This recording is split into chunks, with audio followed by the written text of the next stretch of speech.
లో బడుగు బలహీన వర్గాల ఆస్తులకు రక్షణ లేదన్న విషయం మరోసారి స్పష్టంగా బట్టబయలైంది.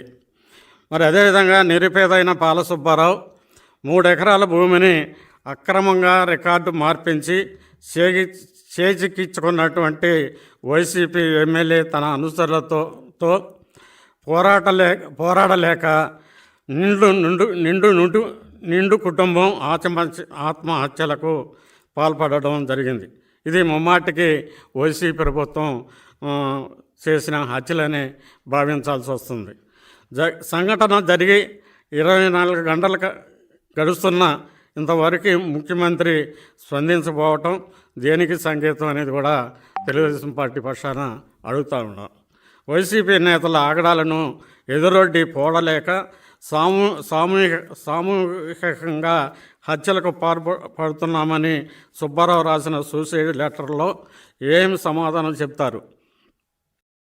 గుట్టుమెట్ట రెవెన్యూ పరిధిలోని సర్వే నంబర్ 2187/2లో 3.10 సెంట్లు ఎకరాల భూమిని రికార్డులు మార్పు చేయడం వెనుక వైసీపీ అనుచరులు వాళ్ళ ప్రమేయం ఉన్న వాస్తవం కాదని సందర్భంగా అడుగుతామన్నాం. వైసీపీ నేతల ప్రమేయంతో మార్చిన రికార్డులను తిరిగి పునరుద్ధరించమని అరిగేలా తిరిగినా కానీ కనికరించకుండా వేధింపులకు గురి చేయటం జరిగింది. మరి ఇలాంటి పైశాచికమైనటువంటి దాడులు, హత్యలు మరి బడుగు బలహీన వర్గాల మీద ఈరోజు మరి ఎన్నికల కోడ్ ఉన్నా కూడా ఒక పేద చేనేత కుటుంబం వారి యొక్క ముగ్గురిని కూడా పొట్టన పెట్టుకోవటం దారుణం.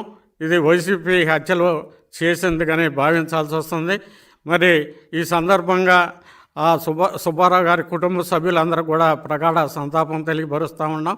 మరి ఈ యొక్క చేనేత వర్గాలని ఏ విధంగా హింసించింది ప్రజల్లోకి తీసుకువెళ్తాం, ప్రభుత్వాన్ని ఎండగడతాము, ఎలాంటి సందేహం లేదు.